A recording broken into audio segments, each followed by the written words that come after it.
I said, well, how about a lifestyle change? How about her diet? How about water, fruits, vegetables? I mean, I just kind of briefly, she goes, oh, that's a preventative, but once you have this, you know, and just like you're saying, it's all about here's this pill, here's that pill. Yeah. Forget about the rest. But once we have something, doesn't mean we can't change how that outcome comes. It may not cure everything. You know, people who have cancer they might die of cancer. People with heart disease may die of heart disease. However, it's the progression of that disease that we have a choice in changing. Even how we think about how that progress is going to happen. So again, you have these, I put seconds in here, so you can see people are dying from this.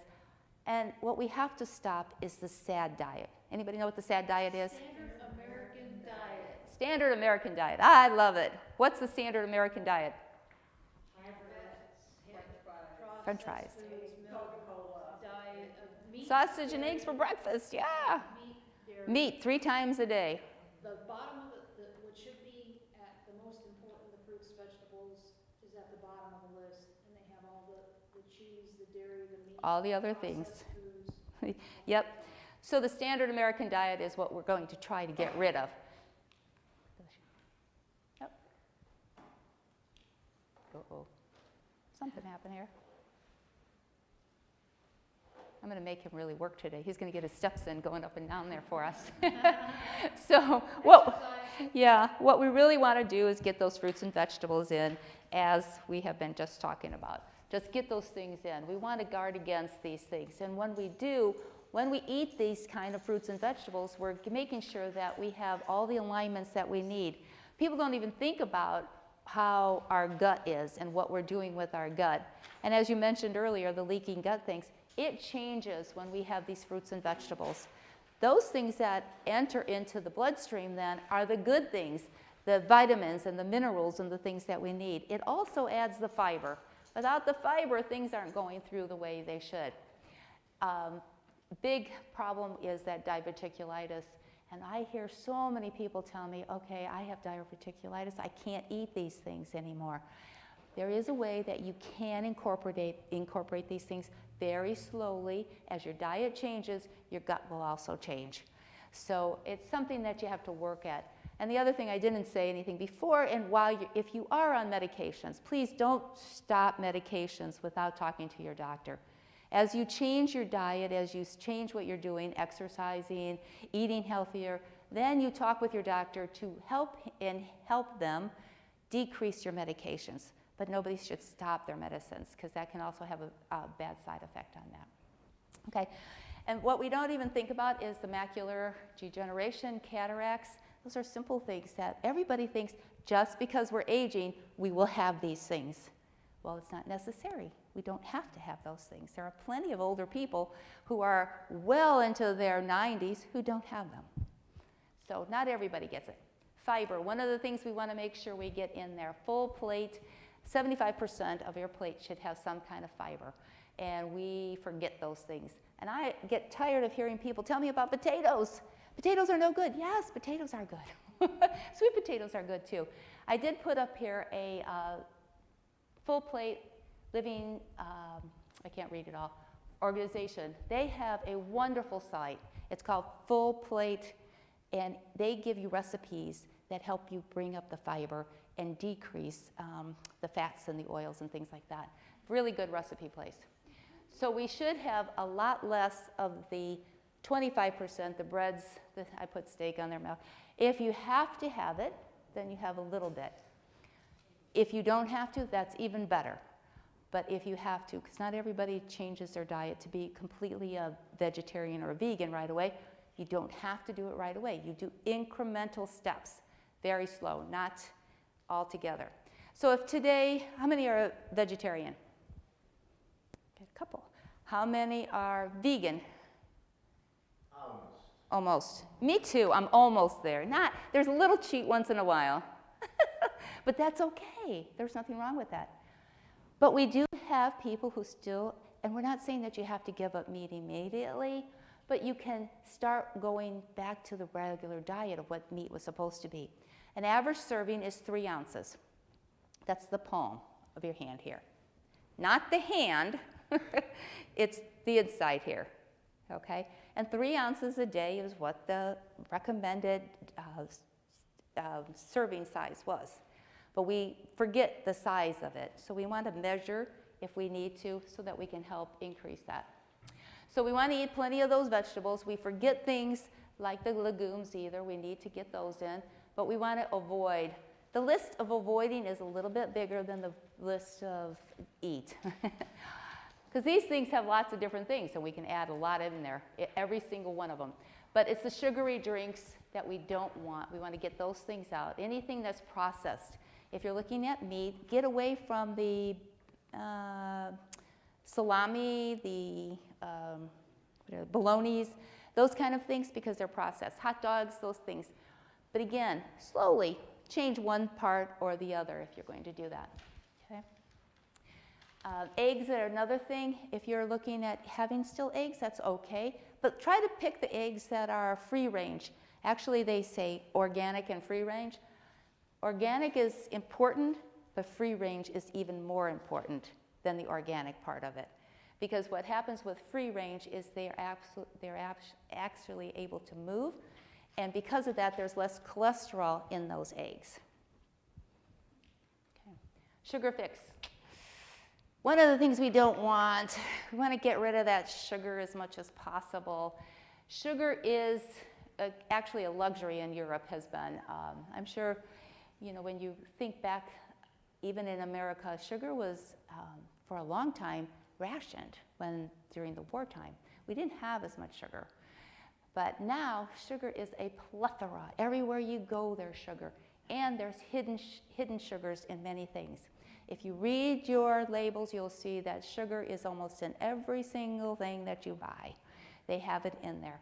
And that's because we're hooked on it. Okay? The people who make food, what is their business? To sell a product, to get it savory, taste buds, wake up your taste buds. You're not going to eat one, you're going to eat a whole bag, you're going to go back for more. You're going to They want you to buy. You get hooked on it, and that's the cravings that we have, and that's what their business is. They actually have engineers who will try to figure out what is the next seasoning or connection that we can make that people will become addicted to it. Oh, here, we can just move these over. Here, just set them on the table. There you go. Soft drinks, pop. How many teaspoons of sugar in a can of pop? 50. No, it's not 50. It's 17. It's actually 10. You're close. 8, 10, yeah. It's about 10. And when you think about it, it's what you're getting close to is the 50, but it's 4 grams in a teaspoon, so it's about 40 grams of sugar. Think about it. If I gave you 10 teaspoons of sugar and you put it in water, would you want to drink it? No, you go, oh, that's gross. Because really it is. 10 teaspoons of sugar is a lot. But in the pop, because of the fizz, it tastes good. Okay, so it's all about that taste. And that's what the companies are trying to get us through.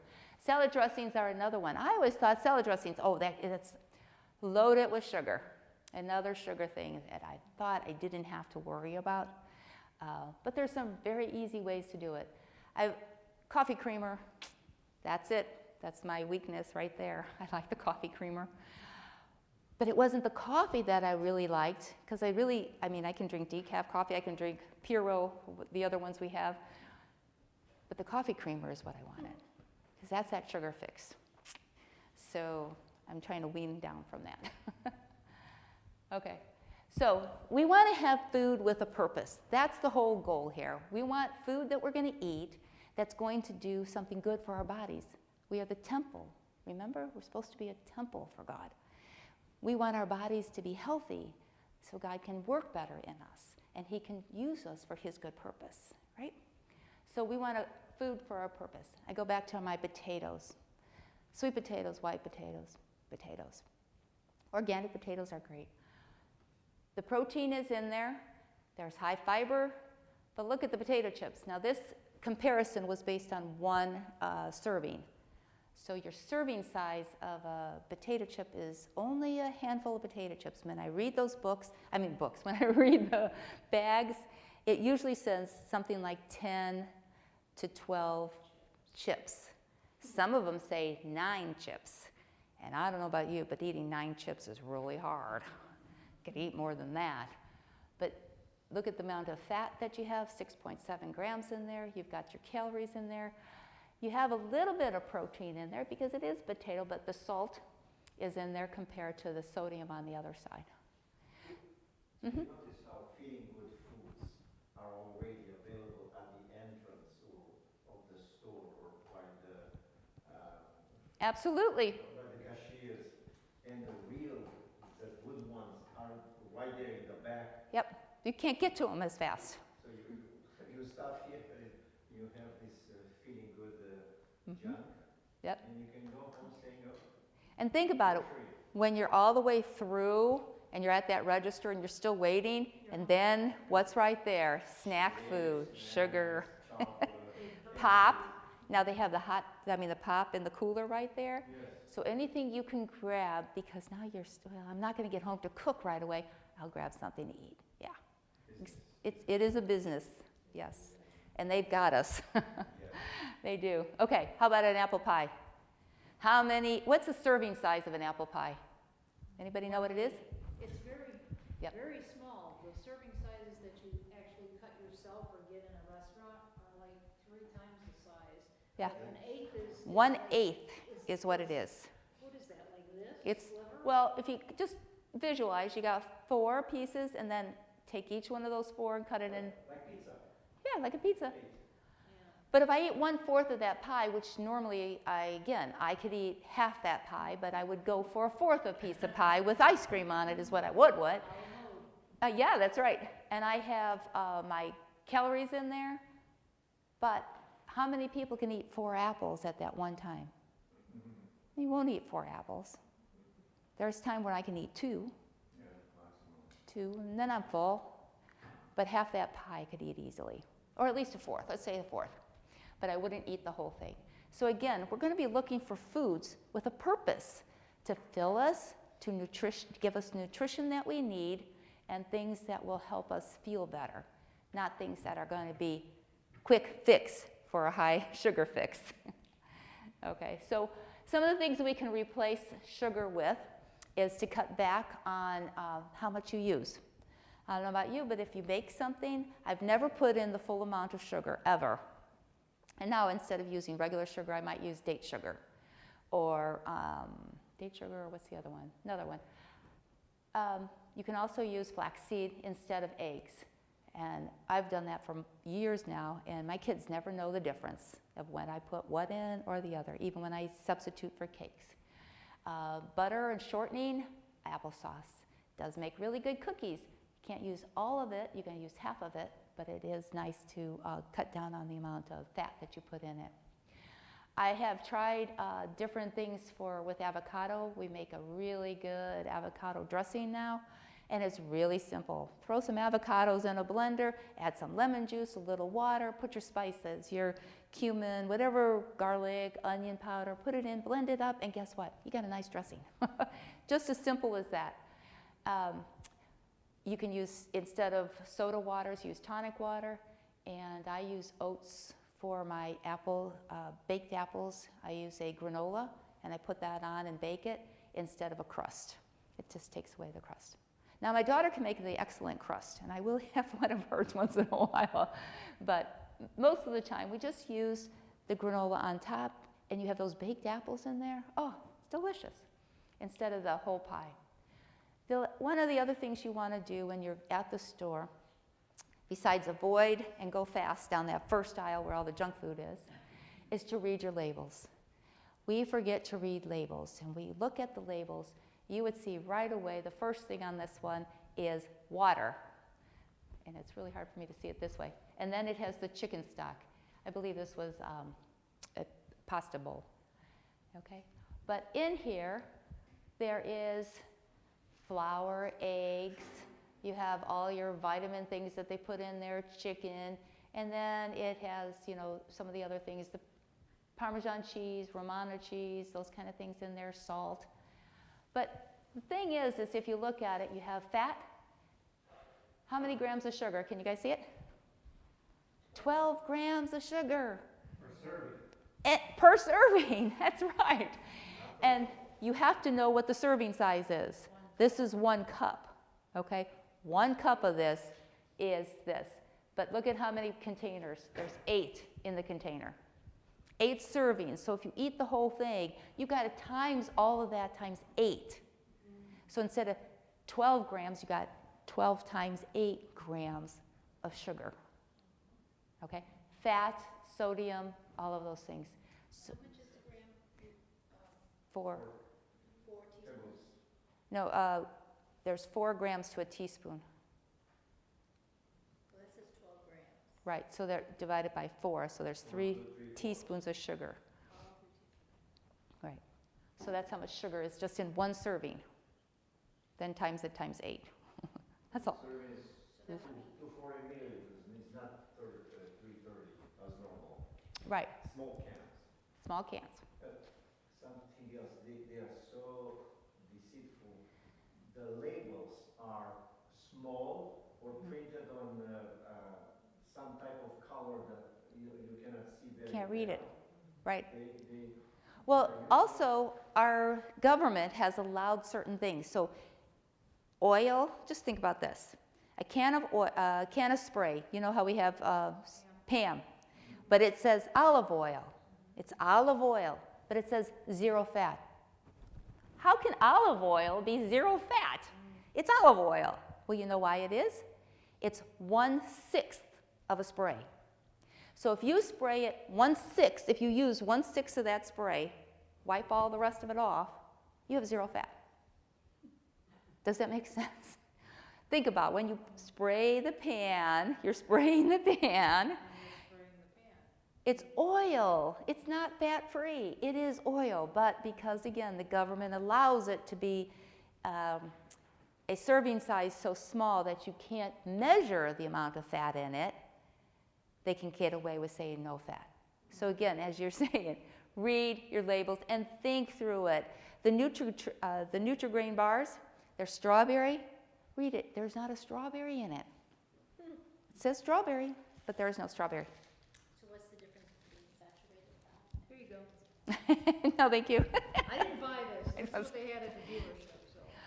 Oh, the fat situation is a huge one because of how it's a long story. So it's a good question, but it takes a lot to go through this So fats. there's 3 Lots of fats. It's all teaspoons fats. of sugar Mhm. in a small thing. In 1 cup, one serving, 1 cup. 240 ounces. So it's not much. And think about it, most of the time we can eat more than that. Than a cup of soup, say a cup of soup, a cup of noodles, it's not much. Okay. Did you highlight that red or did? No, that was on there. And that's when. That's exactly what he's talking about. You can't read the. No. Highlighted. I did not. This is the label. So that red should be, don't touch it. Right. Stop, it has stuff in it. But when they put that, it's amazing to me that if you buy something that's, first of all, it's got chicken broth in it, okay? Why does it have sugar in it? Why are there sugar in the first place? When you make your soup at home, do you add sugar to it? No.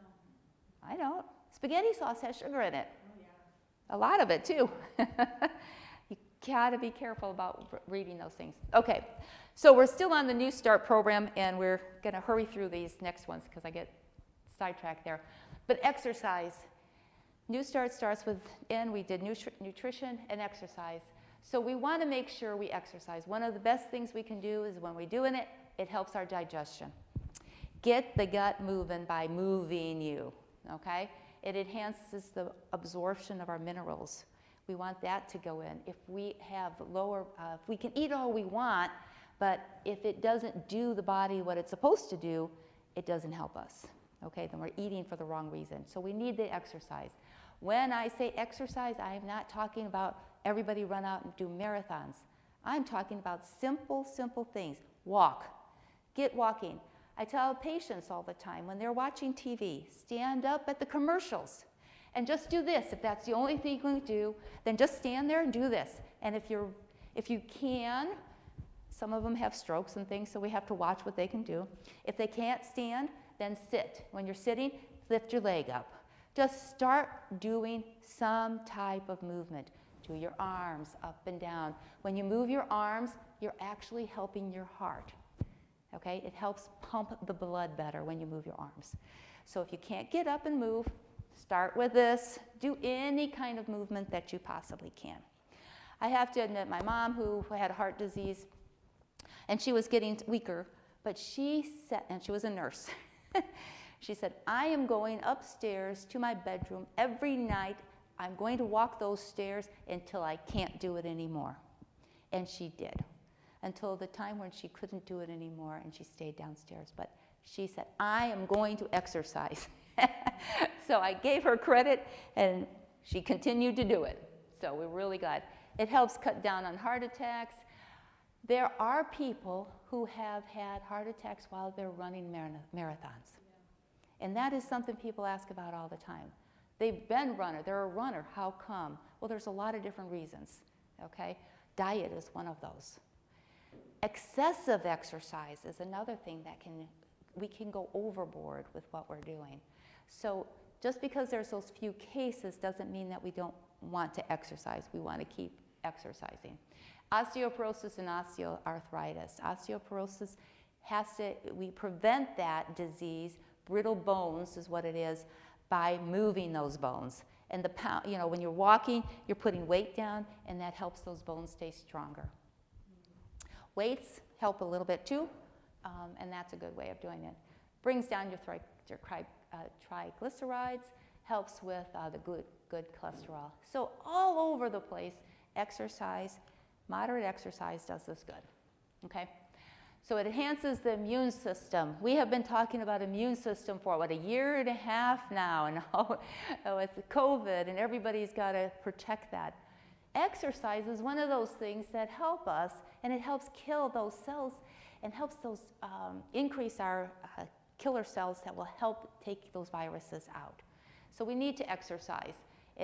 One of the things that helps us all the way around, and this again, just walk. It doesn't have to be a fast pace.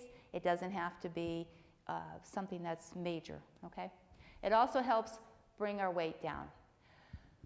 Weight is something that we want to be cognizant of. You want to know what your weight is.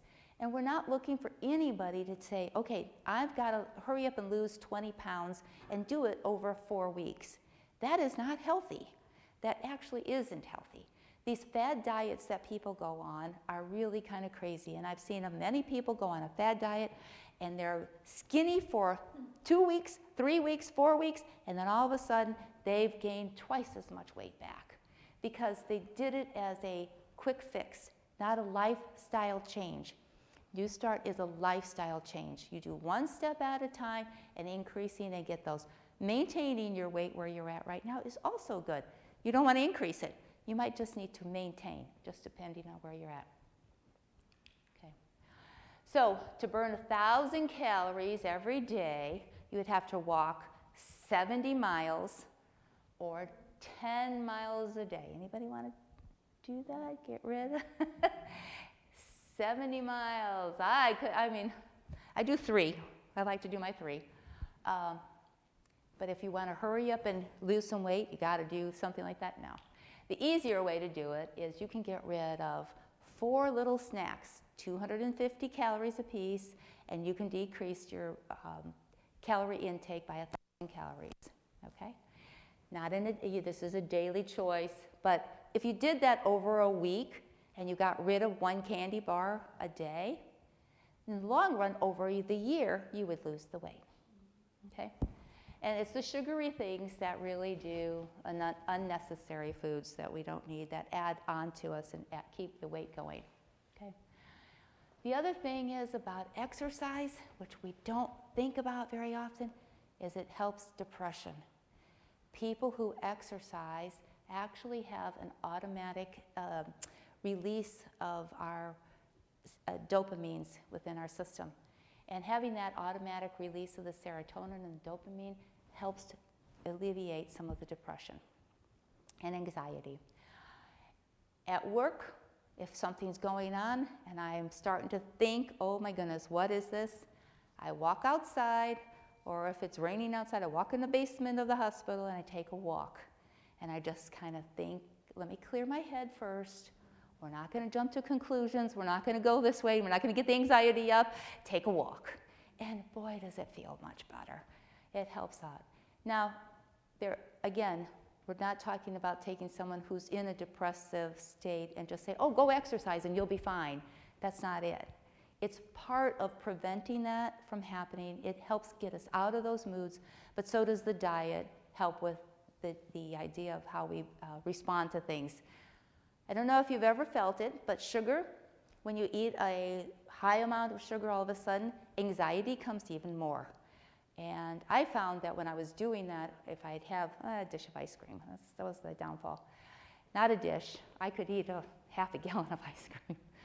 I always knew what would happen the next day. And my anxiety was up so high, I would be just a bear to live with. So taking that out of my diet made a huge difference for me, and I felt so much better by not doing those binge things. And I didn't have that anxiety, is what it was. So we want to engage in 30 minutes about a physical activity. That's pretty much what we need, 30 minutes. You can do 60 minutes of aerobics, but again, that helps with tension and helps relieve things. But just focus on 20 minutes, 10 minutes, 5 minutes, whichever one you want to do. Make sure you exercise, even if it's just once a day. So anything you do is okay. Swimming, weightlifting, like I said, just standing and if you're watching TV and you want to just get some moving, just do it that way. Okay? The next thing is water. Water is very important. We already said that. I'm glad you have your water here. But our bodies are made out of water. We are 70% water. Our brain is water. Our brain needs water. If it doesn't have water, it doesn't have a good blood flow. The other thing our brain needs is sugar. How about that? It's like, whoa, sugar, I can eat sugar. No, it's not the sugar, not the refined sugar. It's the fruit sugar, the vegetables, the sugars from the natural causes that we need. But we need it. Our muscles are made with water. One of the things we find that if we don't have water is we're dehydrated.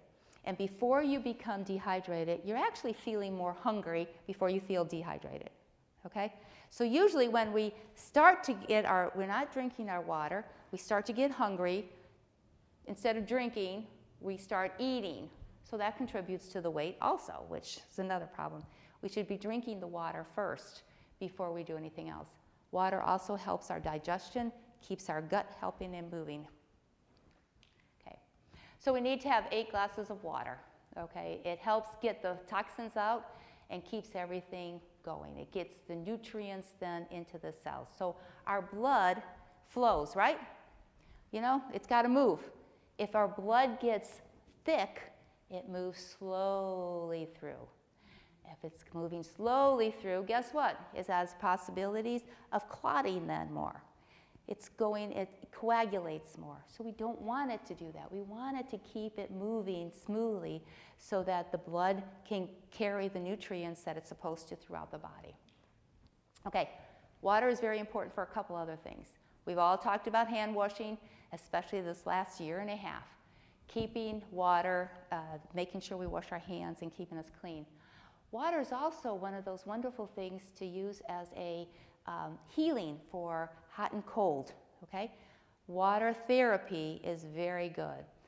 So is things like just sitting in the water, immersing yourself in the water, a bath, showers, swimming pools. Those kind of things are really good.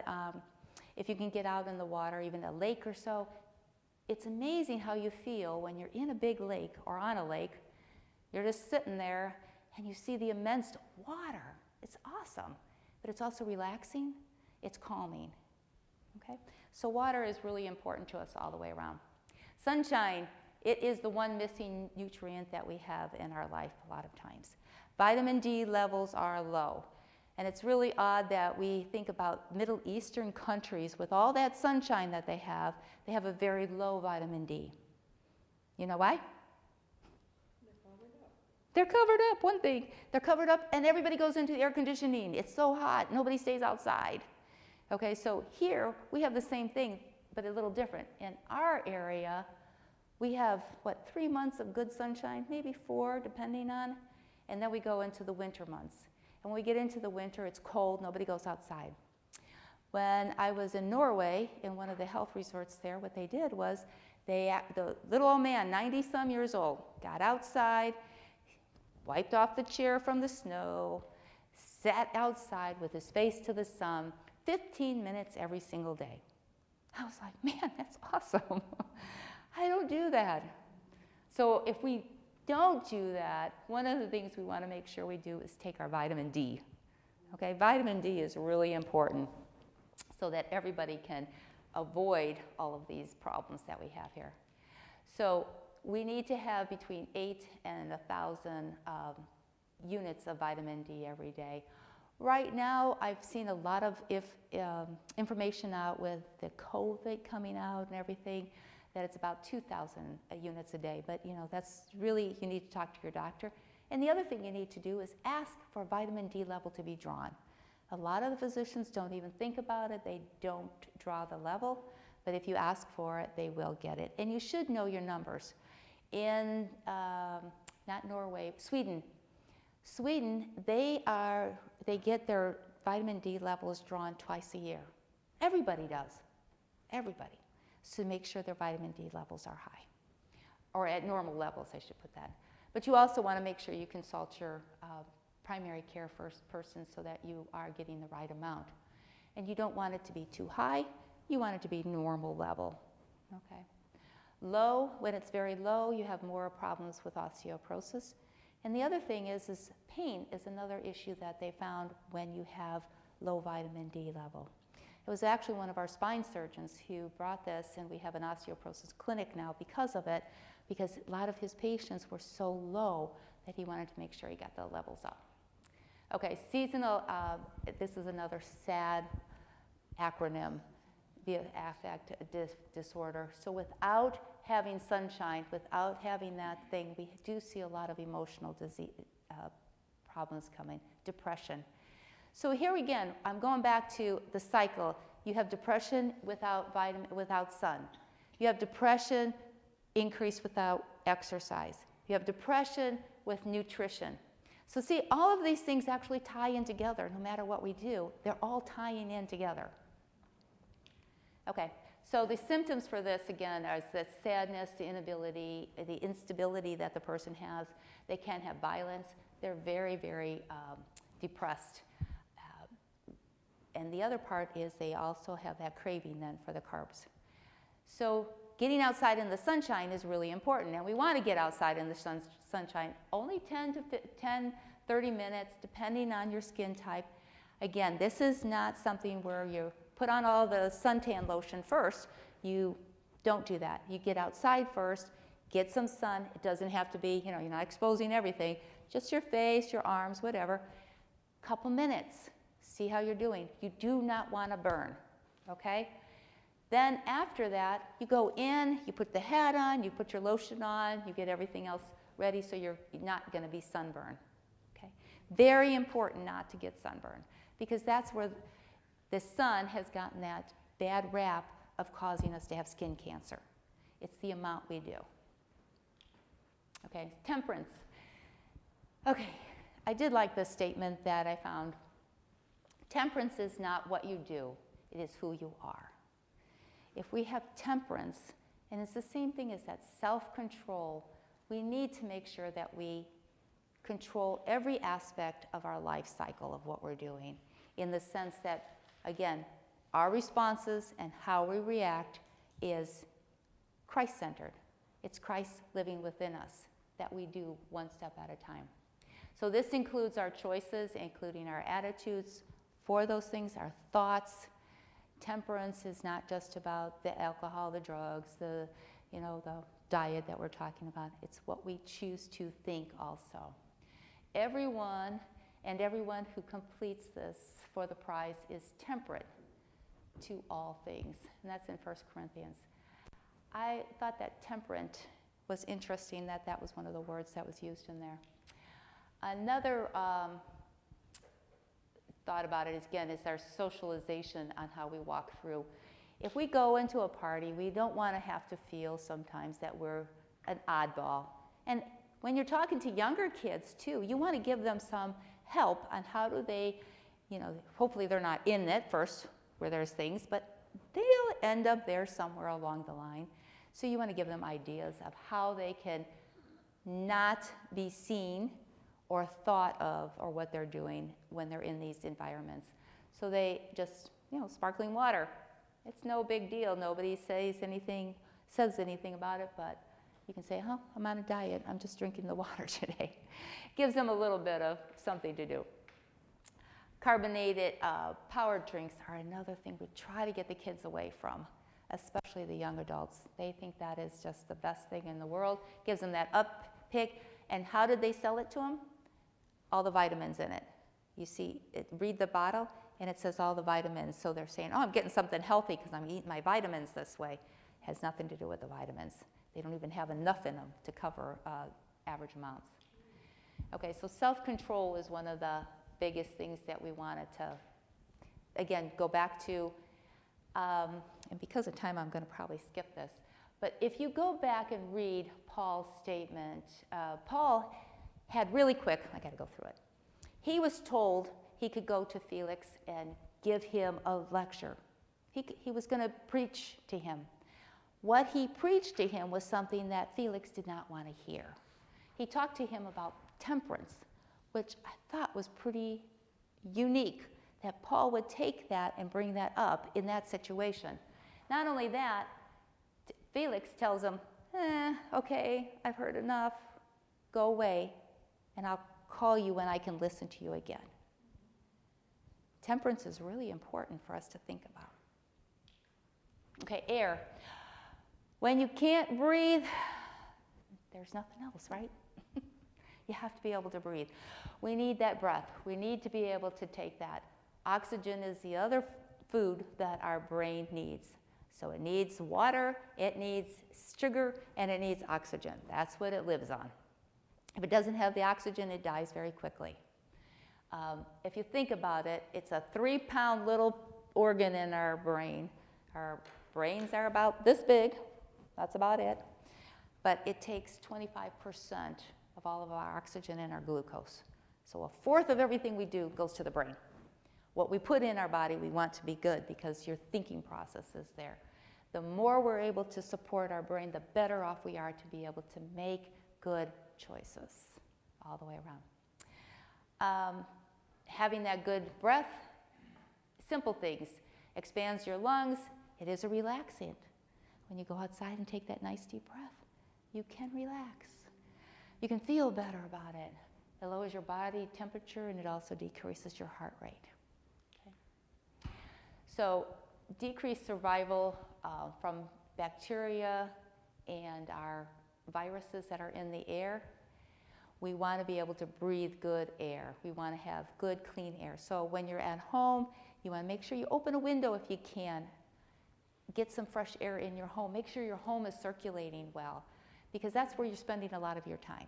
Or at work, wherever you're at, make sure they have good ventilation. There's been many places that had poor ventilation and people have had one sickness after another because of the ventilation. So we want to make sure that we do that. We also want to make sure that we have that nice deep breath. And if you can't think of anything else, every once in a while, just think about going outside, taking a deep breath. You want to make sure your posture is good. You want to get your shoulders up. You want to make sure you take that good deep breath. And then let it out nice and slow. Okay? You can live 4 to 6 weeks without food, which is good. Yeah, you did pretty good with the 79 hours with just water, but I couldn't do that, but that was good. But you only have minutes without oxygen. Okay, so we need to have that good air. Okay, so you want to get outside, breathe good. Like I said, good posture. We want to make sure that we are getting those breaths in, even if it's just a couple of times a day. It's nothing big. Do it at night or do it in the morning when you wake up. Nice deep breath, down and out. Very simple. Okay, rest. Who likes to rest? Oh, go ahead.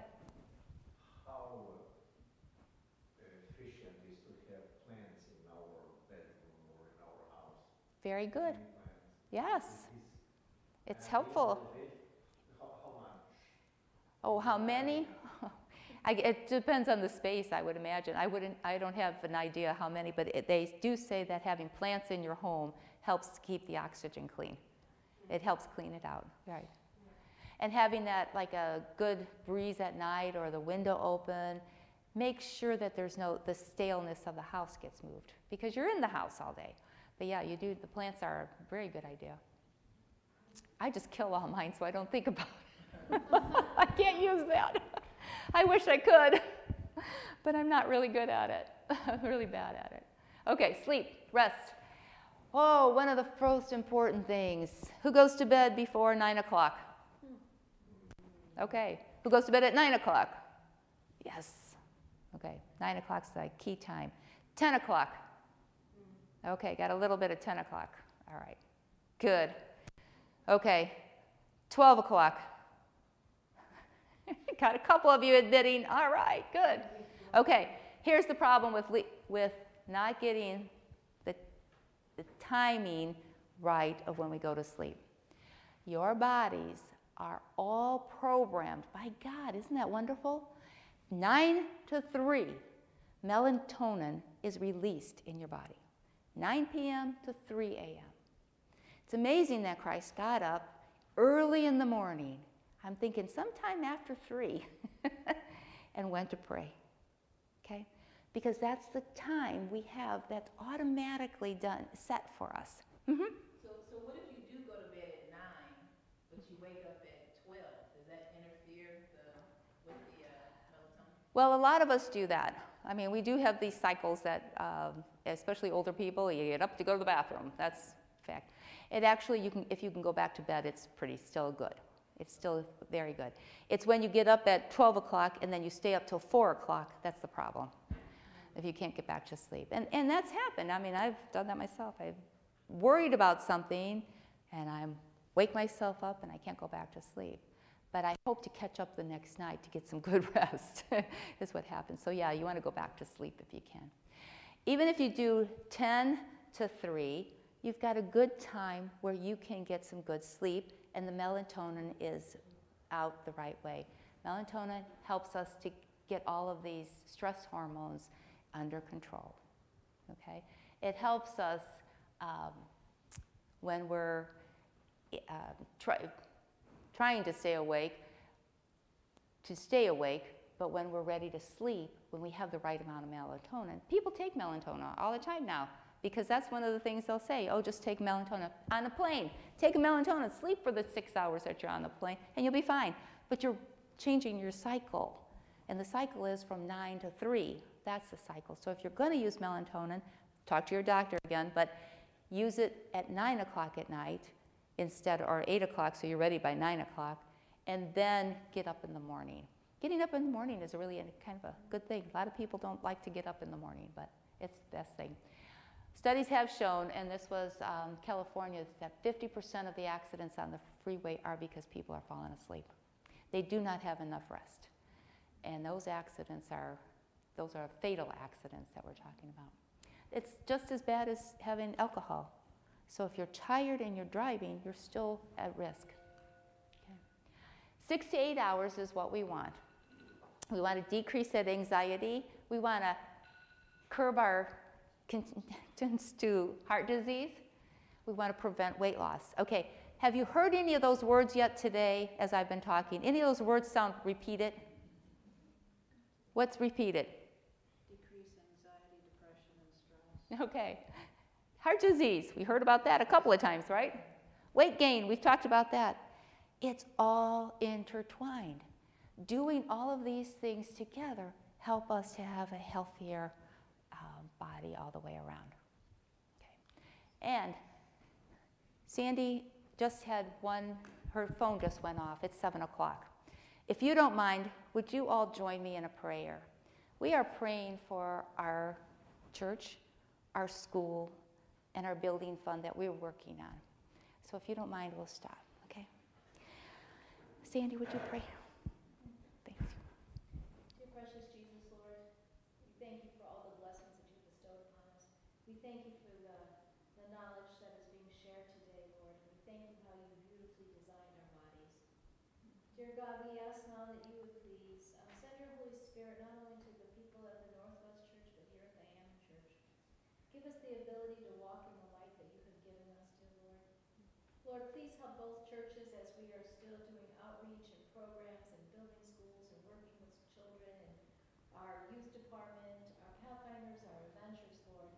Please be with us and help us to be a light to other people and help us to train our children in the way in which they shall go so they will not depart.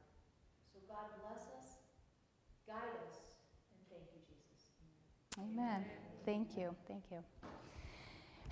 So it's our church gathering all together to pray at 7 o'clock. So we're trying to make sure that we do that. Thank you very much. Okay, so we want to make sure we have our rest, and we want to do a couple things. Get rid of the coffee, get rid of the alcohol. Deep breaths help you go to sleep better, fresh air, and again, the nice music. Sometimes people do listen to music, and that helps to calm people down and to sleep well. But eating dinner also 3 to 4 hours before you go to bed is another good thing to do. Your body needs to rest, not just your mind, but your mind is still going, okay? Mind doesn't stop, it's still working. But it's also the digestive system that needs to be able to rest. And you don't want all that food in there to keep gurgling and gurgling and gurgling, and it has to work. So it helps just to keep it from doing that. So it is in vain for you to rise up early, to sit up late, to eat the bread of sorrows, for he gives his beloved sleep. Okay? Yes? If I may. Please. I've discovered that having a routine before going to sleep helps a lot. Mm-hmm. Because of pressure, anxiety, people, church, outside, family, this and that. But having a routine. Mm-hmm. So in my case, I'm really studying the Bible and do my devotional in the morning. Mm-hmm. And in the evening, I'm using half hour to read something. It's not necessarily a religious book or something, but doing this every evening, except Friday. Doing this every evening in the same place, if I can, in the same position, in the bed with the same type of light, it helps me. It helps me. And It's a very good thing to do, yes, a routine. a routine. You may have other type of routine. Sure, people brush their teeth, wash their face, take a... Except the TV. No TV. TV. I'm not talking about the evil of what's there, but it's that type of blue light and. It's the screen time. Screen. It's not ideal to. It's the screens and the lights, the phones, when you're looking at the phone at night. It's a sermon. If you watch me speaking, it's a sermon. You'll fall asleep immediately. No. Online.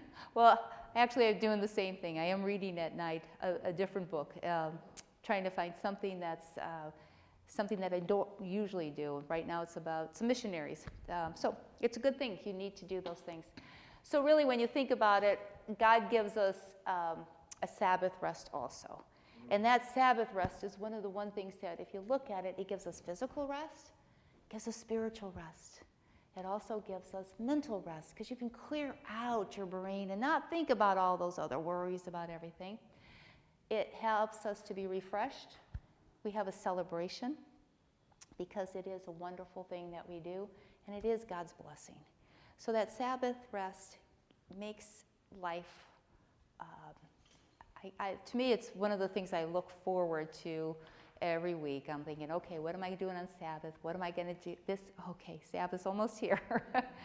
And I don't know about you, but, the winter time, it is nice because that Friday, man, it comes 5 o'clock. It's like, yes, I'm done. And boy, am I done. Okay, the last one that we're going to talk about is just a little bit about trusting God. Trusting God is the last part, but it's so important. It should be at the top. Our faith and our relationship with God is the strong point that helps us to make sure that we can carry through and do the things that we are wanting to do. It gives, God is able. He's able to do anything. If we ask him, he will do. But we also have to follow him and say, okay, Christ live in me, and let me follow what you want me to do, okay? The mistrust we have is because we're being told lies every single day, all day long. As long as you watch TV, you can hear it 24/7. Radio, same thing. They're all telling us you can be prettier if you use this product. You can be thinner if you use this product. You don't have to exercise. All you have to do is use this little thing once in a while. They're telling you all kinds of lies. So we have to make sure we put our trust in God and not in self if we want to be happy. We want to leave that self part out because our choices aren't always going to be the best one. But if we're following what God's rules are, we will. Trusting in God helps us to meet the greater need that we might have. Okay. So cursed are those who put their trust in mere humans and turn their hearts away from the Lord.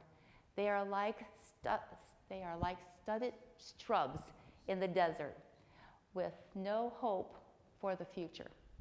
And that's Jeremiah. So I don't want to be a shrub in the desert. I want to be a tree that grows.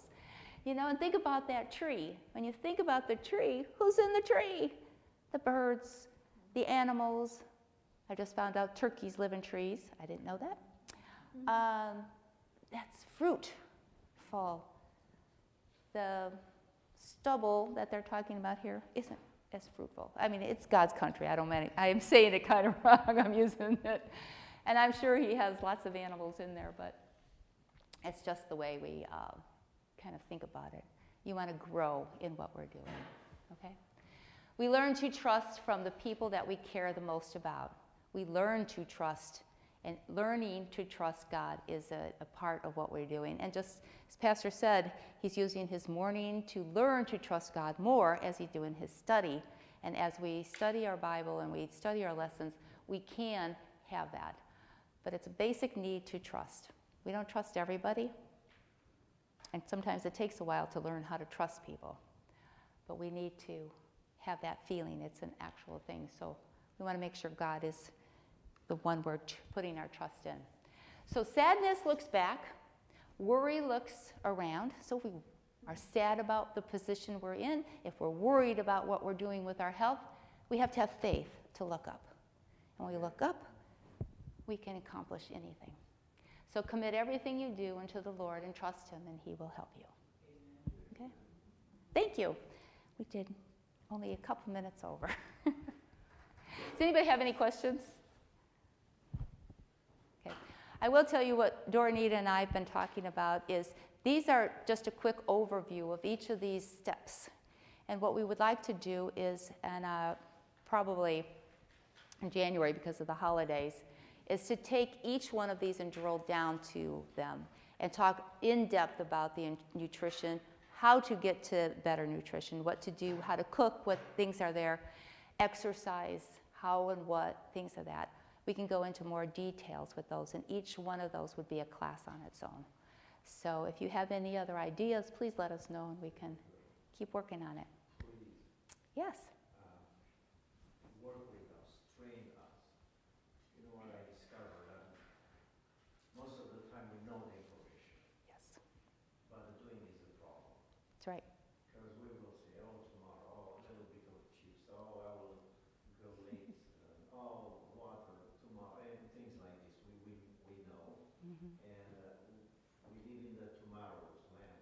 The best way to be motivated is to be trained to train somebody else. That's right. If we have someone in our family or in the neighborhood that we are purposely targeting, someone who is ill, overweight, or whatever, say, I can be your trainer, I can be your mentor, Your coach. Yes. Yeah. And if you and also Dora, if you can train us to train others, those techniques, how to replace foods, how to find tips, how to cook better, how to walk faster, and apply them to Right. our mentee, it's going to make a difference. It does. And it does make a difference. Unless I look for someone when I was in Louisiana, and after that I looked for somebody else, two people, a family, and an almost blind man who was willing to be like an AFP. Yeah. Cook this way, replace this, give up coffee. I told him my experience with coffee, and it helped me. If I say, well, I cannot be a Pharisee, I cannot be telling him what to do and I'm not doing. I had to follow the rules as well with him until it became part of who Right. who I am. You have to live it. Yes. Yeah. But it's easy to have if we have No, someone. it's not that easy sometimes. But you're right. When you keep doing it and doing it, you have to do it. So I'm a sugaraholic, I can tell you right now. But I don't eat the sugar like that anymore. I had to give it up because of just what you're saying. Because if I'm going to stand here and tell you sugar's bad, I can't go home and eat the sugar. I can't go home and have a full meal at 8 o'clock at night because I'm not, you have to live it. You're right, you have to live it. And that makes a big difference. So think about who you could involve in or who you can then mentor to or talk to, and just, again, it's one step at a time. It's not, you can't do everything. Okay. What do you think about the subject to, I've seen it in hospital, the monk sweetener?